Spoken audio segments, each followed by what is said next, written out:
அனைவருக்கும் வணக்கம். பொதிகைமலை யூடியூப் நண்பர்களுக்கு வணக்கம். தியானம்னா என்ன? அஞ்சனக்கல். இப்போ அதே நம்ம யார்கிட்ட வந்திருக்கோம்னா, இயற்கை ஆய்வாளர் சீமா சுரேஷ்குமார் அவர்களுடன் அந்த தியானம்னா என்ன, அஞ்சனக்கல் முறை, அதை பற்றி இப்போ விளக்கம். தியானம்னா என்ன, அஞ்சனக்கல், அதை பற்றி நீங்க ரெண்டையும் பிரிச்சு கேட்குறீங்களா? தியானம்னா என்ன, அஞ்சனக்கல்னா என்னன்னு கேட்கக்கூடாது. ஒன்று தியானத்தை பற்றி கேளுங்க, இல்லைன்னா அஞ்சனக்கல்லை பற்றி கேளுங்க. அந்த மாதிரி தான் இருக்கும்.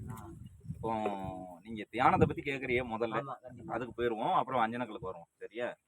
ரெண்டையுமே பின்னி பிணையாதீங்க.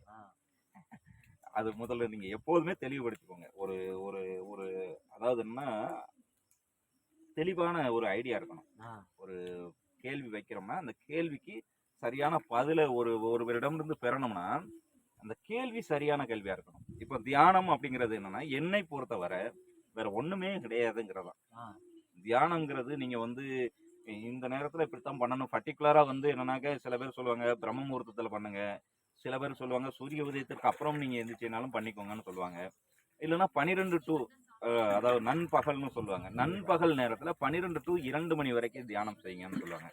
சரி, இந்த தியானத்துல பரிபூரணமாக உணர்ந்தவர்கள் எத்தனை பேர் இருப்பாங்கன்னு கேட்டீங்கன்னா, சொற்ப பேர் தான்.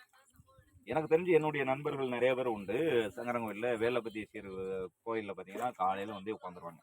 ஆர்வம்னு ஒரு ஆள், அப்புறம் கணேசன்ட்டு ஒரு நண்பர், இவங்கெல்லாம் என்னை விட வயதில் மூத்தவர்கள். ஆனால் எனக்கு இருந்த அனுபவம் அவங்களுக்கு கிடைக்கவே இல்லை. எனக்கு கிடைச்ச தரிசனம் அவங்களுக்கு கிடைக்கவே இல்லைன்னா என்ன காரணம்? நான் ரொம்ப நேரம்லாம் தியானத்தில் உட்கார மாட்டேன். 10 நிமிஷத்துக்கு மேலாம் அதிக நேரம்லாம் உட்கார மாட்டேன்.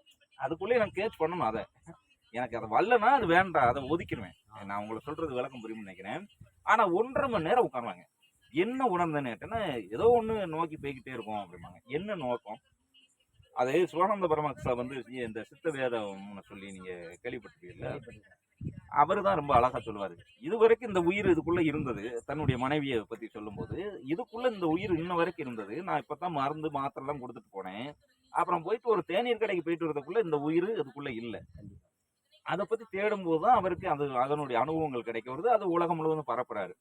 இதேதான் தியானம். என்னன்னா, நீங்க சாப்பிடுற சோறு இருக்கு இல்லையா, இந்த சோறு இன்னைக்கு நம்மகிட்ட ஒரு வெள்ளைச்சோறு இருக்கு. அந்த வெள்ளைச்சோறுக்கு ஒரு சாம்பாரோ ஒரு ரசமோ ஏதோ ஒரு கறி வச்சிருப்பாங்களா நம்ம வீட்டுல.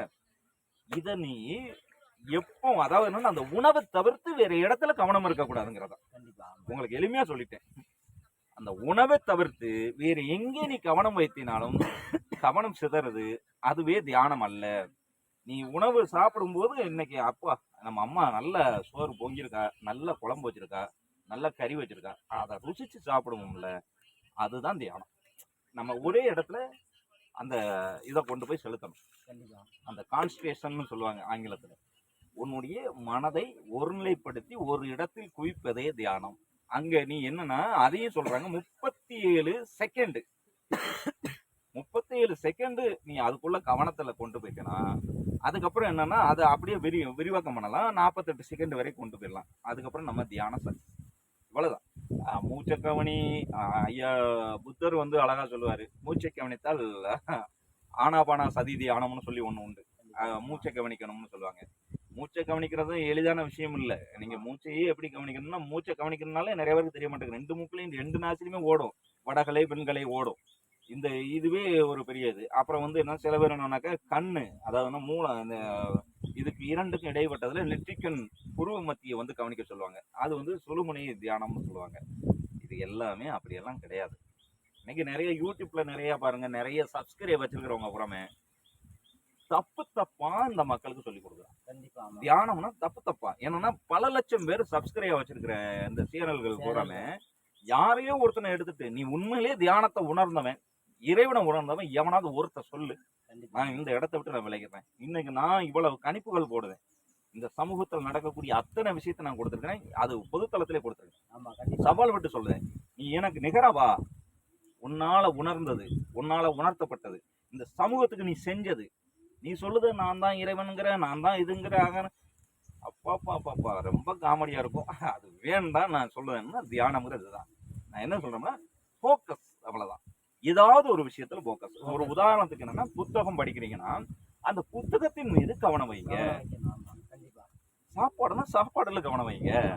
தொழில்ல கவனம் வைங்க. இதுவே தியானம். அவ்வளவுதான். என்னை பொறுத்தவரை எளிமையா நான் உங்களுக்கு சொல்லுறேன். அடுத்த கேள்வி என்ன? சுருமாக்களை பத்தி சுருமாக்கல்ல பத்தி சொல்லுங்க. இப்ப அதிகமா அந்த அஞ்சனக்கல். அது வந்து அஞ்சனக்கல்னா தான் தெரியும். அஞ்சனக்கல்னா தெரியும், சுருமாக்கல்னா நிறைய பேருக்கு தெரியாது. இது நம்மளை விட அதிகமா வந்து என்னன்னாக்கா, நம்ம சைவ வழிபாட்டு முறைகளை, சிவன் வழிபாட்டு முறைகளை தாண்டி இஸ்லாமியர்கள்னாலுமே யாரும் கிடையாதுங்க. இந்த மண்ணில் இருக்கக்கூடிய எல்லா இஸ்லாமியர்களுமே சைவ நெறிய கொண்டவர்கள் தான். அதுல மாற்றுக்கிறதே கிடையாது.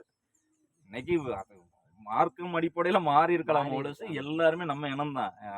இங்க இருந்து என்ன எங்கேயோ ஒரு இடத்துல இஸ்லாமும் முளைத்தது. இன்று தமிழ்நாடு இந்திய அளவுல வேரூன்றி நிக்குன்னா இவங்கெல்லாம் யார் அங்கிருந்து வந்தவங்களா? இல்ல. நம்ம உறவுகள் தான் மாறினாங்க. அவங்களுடைய கஷ்ட சூழலுக்கு மாறினாங்கன்னு வச்சுக்கோங்களேன். நம்ம அதை பத்தி கூட அதுக்குள்ள போக வேண்டாம். ஆனா அவங்க வந்து என்னன்னாக்கா எப்போதுமே தொழுகிறதுக்கு முன்னாடி அதை பயன்படுத்துவாங்க. ஆண் பெண் 2 பேருமே பயன்படுத்துவாங்க.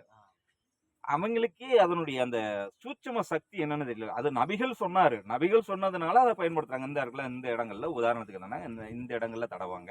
அப்புறம் புருவ இதுல எல்லாம் தடவாங்க. ஆண்கள் வந்து இங்கேயும், பெண்கள் வந்து கீழேயும் தடவுறது. இது என்னன்னா கண்ணினுடைய அந்த வெப்பத்தை வந்து வெளியேற்றும். அதாவது என்னன்னா வெப்பம் வந்து இதாகும் அப்படிங்கிறதுக்காண்டி செய்வாங்க. ஆனா உண்மையிலேயே அதனுடைய சூட்சமம் வந்து உங்களுக்கு புருவ மத்தின்னு சொல்லுவாங்க. இந்த இதுல இந்த பிட்யூட்டரி கிளாண்டுன்னு சொல்லக்கூடிய இந்த நெற்றிக்கண் இருக்கு இல்லையா? இந்த நெற்றிக்கண்ணை ஓபன் பண்ணக்கூடிய ஆற்றல் வந்து அந்த சுருபாக்களுக்கு உண்டு. அதாவது அஞ்சனக்கல்லுக்கு உண்டு. அதை நீலஞ்சனக்கல்னு சொல்லுவாங்க, அஞ்சனக்கல்னு சொல்லுவாங்க, சுருமாக்கல்னு சொல்லுவாங்க. நீங்க பொதுவாகவே வந்து வெள்ளக்கண்ணு செட்டியார் கடையில போய் கேட்டீங்கன்னா அஞ்சனக்கல்னு கேட்டா தான் கொடுப்பான ஒழுது, சுருமாக்கல்னு கேட்டீங்கன்னா கொடுக்க மாட்டான், நீலஞ்சனக்கல்னு கேட்டாலும் கொடுக்க மாட்டான். ஏன்னா அவனுக்கு தெரியாது. ஆனா வணிகம் செய்யறான். இம்புட்டோண்டு கல்லுக்கு 100 ரூபா வாங்குவான். இம்புட்டு தான் கொடுப்பான், 100 ரூபா வாங்குவான். இது அந்த மாதிரி போயிருக்குன்னு வச்சுக்கோங்களேன். அப்ப இந்த சுருமாக்கல்லினுடைய ரேஞ்ச் என்னன்னு கேட்டீங்கன்னா, நீங்க தொடர்ந்து 48 நாள் நான் சொன்னது போல நீங்க வைங்க. உண்மையிலே அது வந்து மிஸ்டிக் செல்வம்னு சொல்லி ஐயா ஒரு பெரிய மனிதர் இருந்தாரு. அதை பத்தி ஆன்மீகத்தை பத்தி பெரும் ஆய்வுகள்லாம் செய்தவர் நம்ம தென்காசிக்காரு. கண்டிப்பா அதுவே நமக்கு பெருமை. தென்காசிக்காரு எல்லாருமே இந்த மண்ணில இருந்து தாங்க போயிருக்காங்க. அகத்தியரே வந்து தெற்கதான் வந்தாரு. அதே மாதிரி கோவில்பட்டியில இருந்தவர் தான் யாருன்னு கேட்டீங்கன்னா நம்ம கனக சுப்புரத்தனம்னு சொல்லிட்டு உங்களுக்கு தெரியும். 16 கனக சுப்புரத்தனம் ஐயா மிகச்சிறந்த இது. அவை எல்லாரோடையும் நமக்கு பரிச்சயமாயிருக்குது. அவங்களுடைய இதை நான் இது பண்ணியிருக்கிறேன். அந்த வகையில் நான் ஒன்னே ஒன்று சொல்ல, மிஸ்டிக் செல்வம் ஐயா ரொம்ப அழகாக சொல்லுவாரு. ஒரு சின்ன அஞ்சனக்கல் எடுத்துக்கோ, அதை நீ மெமரி பேப்பரில், அதாவது என்ன எமரி பேப்பர்னா உங்களுக்கு வந்து என்ன இந்த உப்புத்தாள்னு சொல்லுவாங்க. அதாவது மரத்தில் போட்டு தேய்ப்போம், சுவத்துக்கள்லாம் இப்போ தேய்க்கிறதுக்கு எல்லாம் அந்த எமரி பேப்பர்னு வச்சுக்கோங்க, உப்புத்தாள்னு சொல்லுவோம். அந்த உப்புத்தாளில் லேசாக தேய்ச்சிக்கிட்டு அதை வந்து நீ என்னென்னா பன்னீரோடு குழைத்து திலகமாக வெட்டுக்கோ. 48 நாள் அதிகபட்சம் 90 நாளில் உனக்கு பினியல் கிளாண்டு ஓப்பன் ஆயிரும் அப்படின்னு சொல்லுவாங்க. நான் அதையும் தாண்டி என்ன சொல்ல வரேன்னா, நீங்கள் அது அப்படியே செய்ய வேண்டிய அவசியம் இல்லை. நீங்கள் அந்த வஞ்சனக்கல்ல வாங்கிக்கோங்க. வாங்கிட்டு தேய்ச்சாலும் தேய்க்கலனாலும் சரி. என்னன்னா அது என்ன சொல்கிறேன்னா சமப்படுத்துவதற்காண்டி தேய்க்கணும்னு சொல்லுவாங்க. நீங்கள் சமப்படுத்துறதுக்கு தேய்ச்சிக்கோங்க. இல்லை சமக்கல்லாக கிடச்சிச்சின்னா நெற்றி போட்டில் நீங்கள் ஒரு டேப் வச்சுக்கோங்க. ஒரு நம்ம ஒட்டுவோம் இல்லையா, அந்த டேப் வச்சு ஒட்டிட்டு இரவில் படுத்துருங்க. என்ன ஒன்று தலகாணி வைக்காதீங்க. சமமா ஒரே ஒரே உருண்டு பிறண்டு படுக்கக்கூடாது. நேராக படுத்துக்கோங்க. பிரபஞ்ச பேராற்றல இருக்கிறதுக்கு தான் அதை சொல்ல வரேன். நீங்க அந்த மாதிரி படுத்துக்கிட்டீங்கனாலே சொடக்கடிச்சு சொல்லுவேன், 48 நாள்ல நிச்சயமா pineal gland open. Pineal gland நிச்சயமா ஓப்பன். உங்களுக்குள்ள ஏதோ ஒரு ஆற்றல் இருக்கு, ஏதோ ஒரு உணர்வு நல்லாவே தெரியும். அந்த மாதிரி இருக்கும். அஞ்சனக்கல் சுருமாக்களை பத்தி பேசணும், இன்னும் நிறைய பேசலாம். அதுல என்னமோ மையெல்லாம் சொல்லுது, எனக்கு அதெல்லாம் தெரியாது. அதுல என்னமோ மையெல்லாம் தயார் பண்ண ஆண் பெண் வசியம், அதை செய்யலாம் இதை செய்யலாம், அரசியல்வாதி வசியம், அதெல்லாம் கிடையாது. நீங்க வசியம்னாலே என்னன்னு தெரியுமா? நிறைய பேர் நினைச்சுக்கிட்டு இருக்காங்க, நான் நினைச்சா அப்ப ஜெயலலிதா வசியம் பண்ணிடலாமா, விஜயகாந்த் வசியம் பண்ணிடலாமா, ரஜினிகாந்த் வசியம் பண்ணிடலாம். அது இல்லை. வசியம்ங்கிறது அட்ராக்ஷன், அதாவது ஈர்ப்பு சக்தி. அப்படியெல்லாம் பார்த்தா அப்போ ஒரு கடைக்கு நான் போறேன். கடைக்கு இப்போ வேற ஒண்ணும் இல்லை, நம்ம ஊரை பத்தியே நம்ம பேசுவோமே. ஐயா தரணம் கடையில போய் நின்றுக்கிட்டு அந்த மணிக்கு டக்குன்னு போயிட்டு அந்த மணிக்கு நான் போய் எல்லார்ட்டையும் எரிஞ்சு விடுவான். நான் போய் அந்த மணிக்கு அண்ணா 2 பச்சை கட்டினேன் அப்படின்னு சொன்னா டக்குன்னு அவ தம்பி அவ்வளவுதான். இதுதான் பச்சி.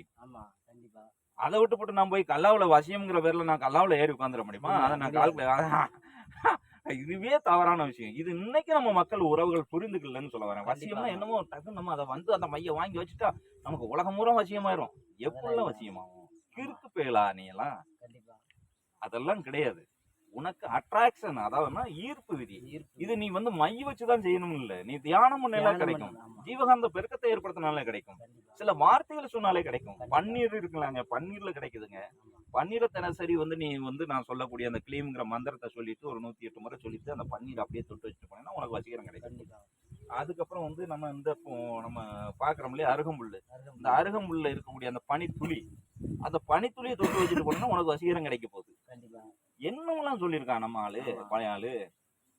அதை புரிஞ்சுக்கோங்கன்னு சொல்ல வரேன். இந்த தமிழ் சமூகம் குருட்டு சமூகமா இல்லாம விழித்துக் கொள்ளக்கூடிய தமிழ் சமூகமாக இருக்கணும் அப்படிங்கிறது என்னுடையது. மகிழ்ச்சி. வாழ்க வளமுடன். வேற எதுவும் கேள்வி இருந்தா வைக்கலாம். ரொம்ப நன்றி. நல்லது.